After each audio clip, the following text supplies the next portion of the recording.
ജനുവരി 24 ഫ്രൈഡേയിലേക്കുള്ള pre market അനാലിസിസിലേക്ക് എല്ലാവർക്കും സ്വാഗതം. കഴിഞ്ഞ ദിവസം നമ്മൾ പറഞ്ഞ പ്രധാനപ്പെട്ട രണ്ട് റിസൾട്ടുകൾ, ഒന്ന് അദാനി എനർജിയാണ്. അത് വളരെ ഇംപ്രസീവ് ആയിട്ടുള്ള റിസൾട്ടാണ്. 72% പ്രോഫിറ്റ് ഗ്രോ ചെയ്തിട്ടുള്ളത്.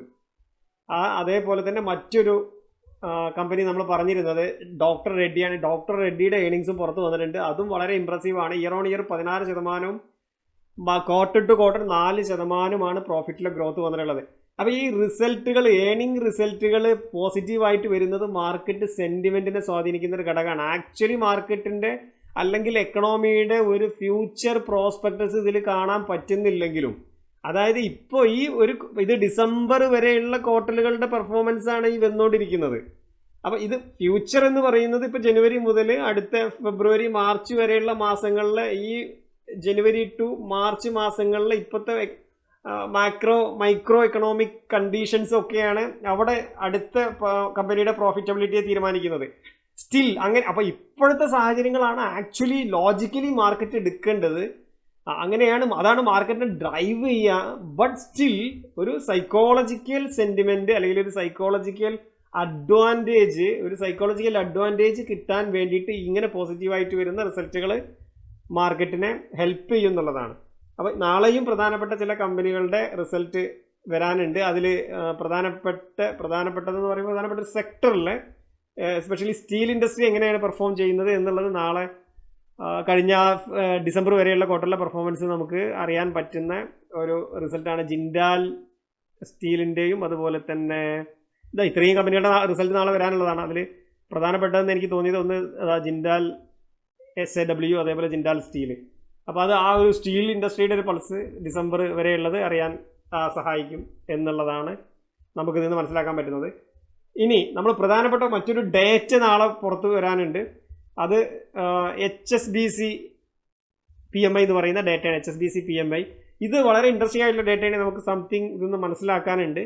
HSBC അത് മാനുഫാക്ചറിങ്ങുമായിട്ട് ബന്ധപ്പെട്ടിട്ടുള്ള മൊത്തത്തിലുള്ള ഒരു സൈക്കിൾ അല്ലെങ്കിൽ ഒരു ഫ്ലോ, ഒരു സാധനം പ്രൊഡ്യൂസ് ചെയ്യുന്ന അല്ലെങ്കിൽ മാനുഫാക്ചർ ചെയ്യുന്ന അതിൻ്റെ പ്രോസസ്സുകളിൽ എല്ലായിടത്തും കൂടെ അതിൻ്റെ ബിസിനസ്, അത് ഔട്ട്കം വരുന്നത് വരെയുള്ള ആ ഒരു ബിസിനസ് അല്ലെങ്കിൽ സെയിൽസ് വരുന്നത് വരെയുള്ള ബിസിനസ്സിലെ കാര്യങ്ങളെല്ലാം കൂടെ ഉൾക്കൊള്ളിച്ചുകൊണ്ടുള്ള ഒരു മെട്രിക്സ് ആണത്.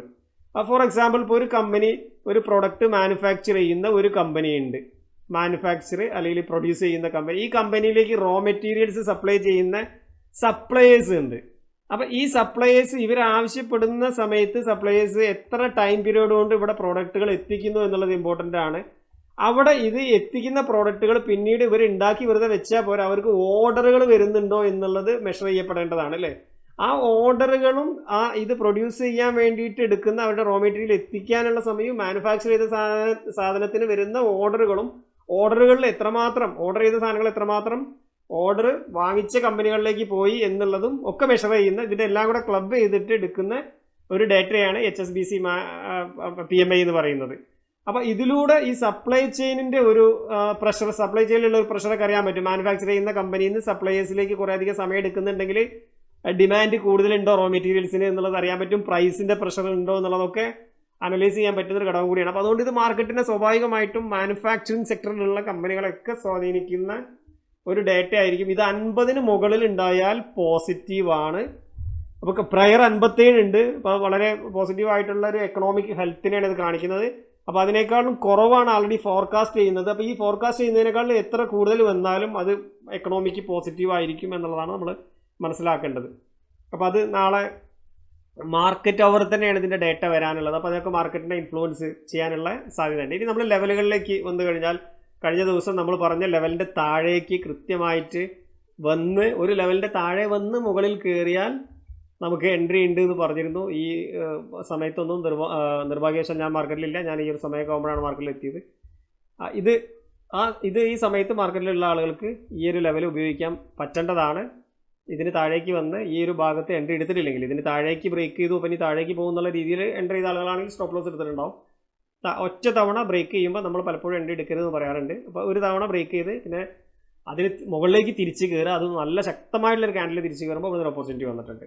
അത് ഈ ലെവൽ വർക്ക് ചെയ്തിട്ടുണ്ട്. അവിടുന്ന് സപ്ലൈ കൃത്യമായിട്ട് ഓപ്പൺ ചെയ്ത് വിടുന്നു. അവിടുന്ന് സപ്ലൈ വന്ന് ഇതിന് മുകളിലേക്ക് ബ്രേക്ക് ചെയ്തതിന് ശേഷം അടുത്ത നമ്മൾ കാണിച്ച 2 ലെവലുകൾ എത്രമാത്രം പ്രധാനപ്പെട്ടതാണെന്നുള്ളതാണ് അവിടെ നിന്നുകൊണ്ടുള്ളൊരു റേഞ്ച് നമ്മളെ ഓർമ്മിപ്പിക്കുന്നത്. അപ്പോൾ ഇത് ഈ ലെവലുകളുടെ ഈ പ്രാധാന്യം മുകളിൽ നമ്മൾ വരച്ച താഴെ നമ്മൾ വരച്ച ലെവലുകൾ സ്റ്റിൽ ആ ഒരു റേഞ്ചിന് നാളെയൊക്കെ പ്രാധാന്യമുണ്ട്. ചെറിയ ഈ 2 ലെവലുകളിൽ ചെറിയൊരു വ്യത്യാസം മാത്രം നമ്മൾ വരുത്തിയിട്ടുണ്ട്. അപ്പോൾ അത് നമുക്കൊന്ന് നോക്കാം. ഇത് നമുക്ക് തൽക്കാലം ഹൈഡ് ചെയ്യാം. നാളെ ഇതിനേക്കാട്ടിലും പ്രധാനപ്പെട്ട ലെവലായിട്ട് വർക്ക് ചെയ്യാം. ഇവിടെ ഈ ലെവലും ആയിരിക്കും നാളത്തെ പ്രധാനപ്പെട്ട ലെവലുകൾ എന്ന് പറയുന്നത്. ഓക്കെ, ഈ 2 ലെവലുകളായിരിക്കും നാളത്തെ പ്രധാനപ്പെട്ട ലെവലുകൾ. ഇത് ചെറിയൊരു വ്യത്യാസം കഴിഞ്ഞ ദിവസത്തേക്കാളും ചെറുതായിട്ടൊന്ന് ഫൈൻ ട്യൂൺ ചെയ്തിട്ടുണ്ട്.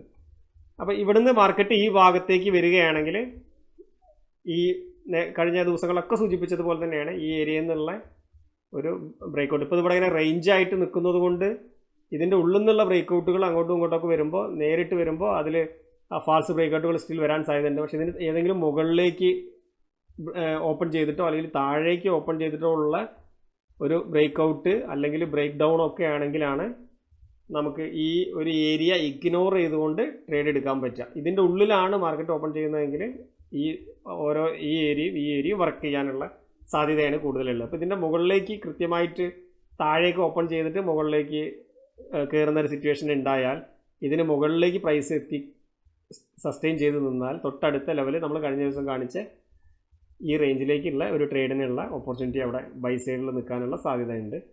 അപ്പോൾ കഴിഞ്ഞ ദിവസം നമ്മുടെ വന്ന ഡേറ്റ ഒക്കെ പോസിറ്റീവായിട്ട് വന്നത് നമ്മുടെ ബാക്ക് ഓഫ് ദ മൈൻഡിൽ ഉണ്ടാവുന്നത് നല്ലതാണ്. അപ്പോൾ ഒരു മാർക്കറ്റ് ഇവിടുന്നൊരു ഈ ലെവലുകളിലൊക്കെ നമുക്ക് ബൈക്കുള്ള സാധ്യത, ഇവിടുന്നൊക്കെ റീടെസ്റ്റ് ചെയ്താലുള്ള ബൈക്കുള്ള സാധ്യത ഒക്കെ നാളെ കാണുന്നുണ്ട്. സെല്ലിനുള്ള സാധ്യത ഇവിടുന്ന് ഇവിടെ വരെ ഉള്ള സെല്ലിനുള്ള സാധ്യത. ഇതിന് താഴേക്ക് വന്നതിന് ശേഷം ഇവിടെ റീടെസ്റ്റ് ചെയ്തിട്ട് ആദ്യത്തെ തവണ താഴേക്ക് വരുമ്പോൾ സെല്ലിൽ നിൽക്കരുത്, ഒന്ന് മുകളിൽ പോയി ബൗൺസ് ചെയ്തിട്ട് രണ്ടാമത് ഇതിന് താഴേക്ക് വരുന്ന സമയത്ത് ഈ ലെവൽ വരെ സെല്ലിനുള്ള സാധ്യതയുണ്ട്.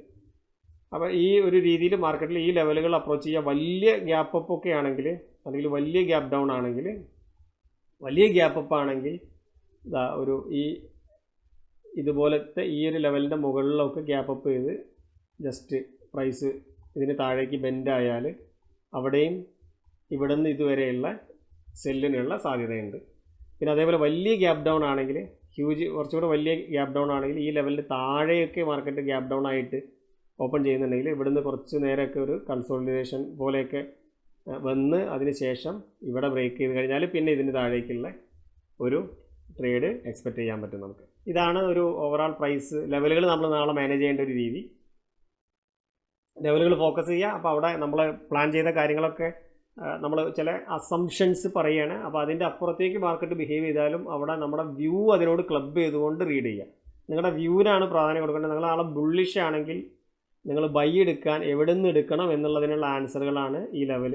നിങ്ങൾ ബിയറിഷ് ആണെങ്കിൽ എവിടെ നിന്ന് സെല്ലിൽ നിൽക്കണം എന്നുള്ള ആൻസറാണ് എന്ന ചോദ്യത്തിനുള്ള ആൻസറാണ് ഈ ലെവലുകൾ. അങ്ങനെ വേണം നിങ്ങൾ ലെവലുകളെ റീഡ് ചെയ്യാൻ. ഞാൻ പറഞ്ഞ അതേ രീതിയിൽ തന്നെ പ്രൈസ് നമ്മളൊരിക്കലും ഒരു 8-10 സിനാരിയോകളുണ്ട്. നമുക്കെല്ലാം കൂടെ പ്രീ മാർക്കറ്റ് അനാലിസിസ് പറയാൻ പറ്റില്ല. 2-3 സിനാരിയോകളാണ് നമ്മൾ പറയുന്നത്. പല സിനാരിയോകളിലും വരാം, നമ്മൾ പറയാത്ത പല സിനാരിയോകളും വരാം. അപ്പോൾ ഇവിടെ നിന്ന് ഓപ്പൺ ചെയ്തിട്ട് ഇവിടെ വന്നിട്ട് ഇങ്ങനെ ബൗൺസ് ചെയ്യാം അല്ലേ. അപ്പോൾ ഇവിടെ നിന്നുള്ള പ്രൈസ് ആക്ഷൻ നോക്കണം.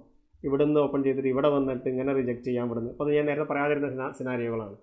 അപ്പോൾ അത് ആ സമയത്ത് ലോജിക്കലി നിങ്ങളത് അനലൈസ് ചെയ്യുക, ലെവലുകൾ ഫോക്കസ് ചെയ്യുക. Okay, thank you. See you tomorrow.